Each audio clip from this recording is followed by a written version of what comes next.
Welcome, Leo, to your Gemini season 1 month forecast for the ascendant, the sun, or the moon across the 20th or 21st of May, depending on where you live. The sun returns to the quick-witted sign of Gemini. We can talk about that from a general perspective, but what will it mean from a Leo one? On the screen is your event chart. The exact moment the sun arrives creates an event chart. All the other planetary players can be influential too. I'm going to unpack that for you, tell you about some upcoming influences as well. And by the end of the forecast, you'll have a clearer understanding of what's in store in terms of your energy, work, relationships, and finances. I'm astrologer Patrick Arundel, and a very warm welcome. If you've yet to subscribe to my channel, please do so now to help it to continue to thrive. But please also click or tap the bell notification symbol. Gemini is the third zodiac sign. It's an air sign, so it's about communication. Its ruler is Mercury, the messenger. In mythology, the intermediary between the gods above and us mortals on planet Earth. So it can be about very fast communication, short journeys, our connection to our immediate environment, relationships with neighbors or siblings, definitely to do with social media and traditional legacy media as well. But for you, it's an opportunity for you to think about your connections to others. Why is that? Well, it's in your 11th house, Leo, which does have an echo of Aquarius energy, which intriguingly, Mercury is the ruler of the second decan of. But the sun's arrival in Gemini sees it immediately meet with Uranus.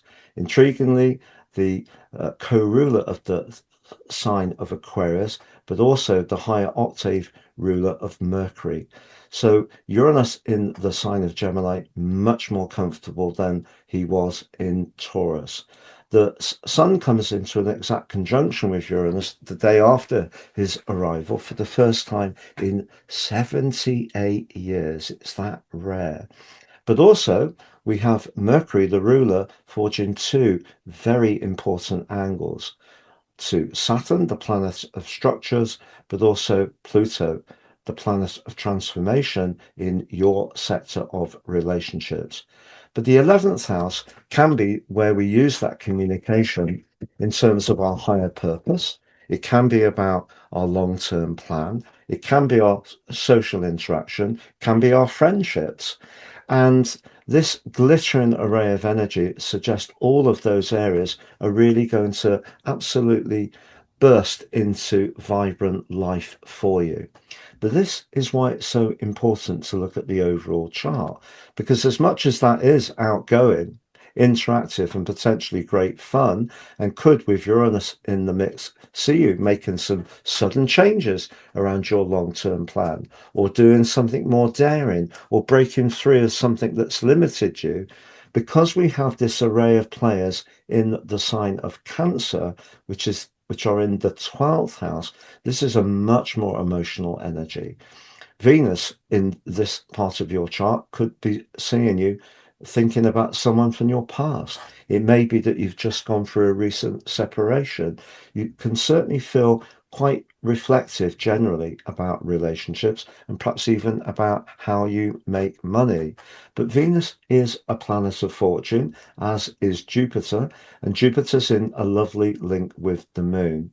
So as much as this is very bright and vivacious, I feel that there are going to be more subtle atmospheric energies going on, and they do hold potential. If you look, Venus is in a glorious link to Mars. Mars is the most dominant player on this event because it's the most northerly planet. So it's right at the top of the chart in the Northern Hemisphere, suggesting that your authority and your confidence are going to be very important. But as much as you may look to raise your profile and be more ambitious in a more thrusting way with Mars's help, his link to Venus suggests some subtlety will help you too. And with all that Gemini energy, who, as much as what you know, can be key too. But what about Venus's link to Neptune? That's a very tricky square.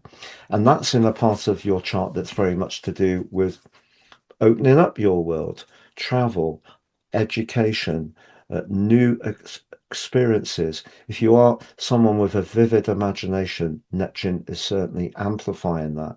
But from a romantic viewpoint, as much as Venus in a direct sextile to Mars could be very amorous, that link with Neptune could see you encounter someone who really is very confusing.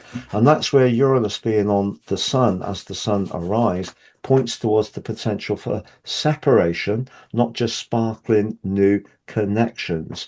And all this 12th house energy, including Jupiter and the Moon, together in that conjunction, could make you a lot more sentimental. So if we just focus on the Sun in Gemini, we're talking about bright, breezy friendship opportunities, but actually it's a lot more subtle than that this particular year. Not least, the moon is in a square with Chiron, the so-called wounded healer. If there is something, perhaps around a group of people or around a friend, that you've been finding a bit challenging, it could show up in quite a strong way. So as much as there's the potential for joining, there's also the potential for separation too. But in terms of your long-term hopes, which is the 11th house, Mercury is great in the sign of Gemini. It's domiciled, it's at home, but that link to Saturn suggests if you plan something very meticulously, and it is something to do with your long term, and you are very invested in it, and you don't have any doubts, it could go forward at pace. Also, if you are getting on really well in a group of people, Mercury's link to Pluto suggests that certain alliances could get a lot closer. So you can see there's actually a little bit of a polarization between the positivity of the Sun's journey through Gemini this year and the areas which will need more care, which are more psychological. And because Gemini energy is not really interested in that, it's very much an intellectual energy. It wants to chat. It wants to be mischievous. It wants to have fun. It's really seeking mirth. But if you're seeking something deeper and more meaningful, particularly around friendship or a relationship, I don't necessarily think that potential to have fun and meet up with people is necessarily going to meet all your needs. You're wanting to meet with the right people who really align with your values.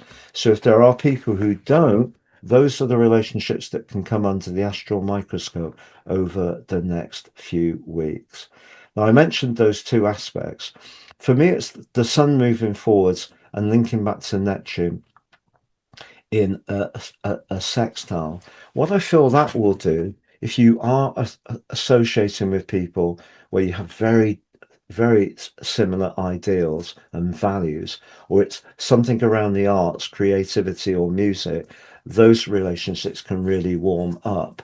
But just to tell you, when it comes to your finances, as much as we can be idealistic, and Gemini can be very much about quick decisions, sometimes so quick we may change our mind quick, because that's what Gemini does. Remember, mutable, so very fast changes of mind. But the sun comes into a T square with the north and south nodes.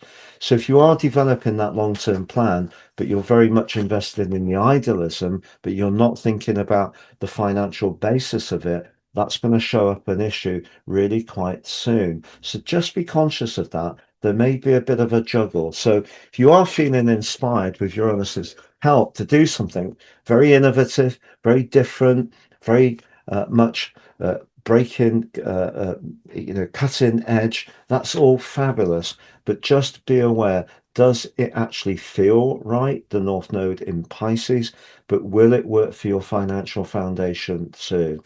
I'm going to summarize those four areas of energy, work, relationships, and finances next. But just to say, I've slashed the price of my personal horoscope reports. 3 for the price of 1. The one you order, your life roadmap report, helps us to understand the patterns that have played out in our lives so far, get a more intimate understanding of them, but work with those energies better future forwards. Free, your 12 months transit forecast, but also your draconic soul karmic analysis.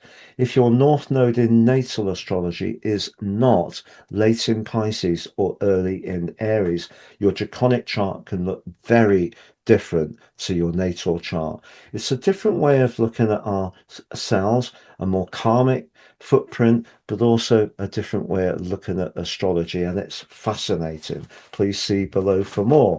If you've yet to watch your Uranus 78-year solar return Kazemi video, that's on the screen. Yet to watch your Mars in Taurus 6 weeks forecast, that's on the screen. If you'd like to work with me one-to-one, pleasure. I work with people the world over. Please see my testimonials below. And if you are yet to take advantage of your free daily written horoscope, find your device each morning for your early day celestial pit stop. You can sign up for that below. So to summarize, as far as your professional situation is concerned, if you're aligning with people that you feel very comfortable with and you have got very similar aims, and it is where you can collaborate, but you can be at the heart of it, at the very least at the heart of it, if not leading it, I think you're going to do super well over this transit, particularly if it is something cutting edge, fresh and different. If, however, you work with people or you have friendships with people or even a relationship with someone where it's not feeling right, that's going to come up and you may have a big decision to make about your future alliances.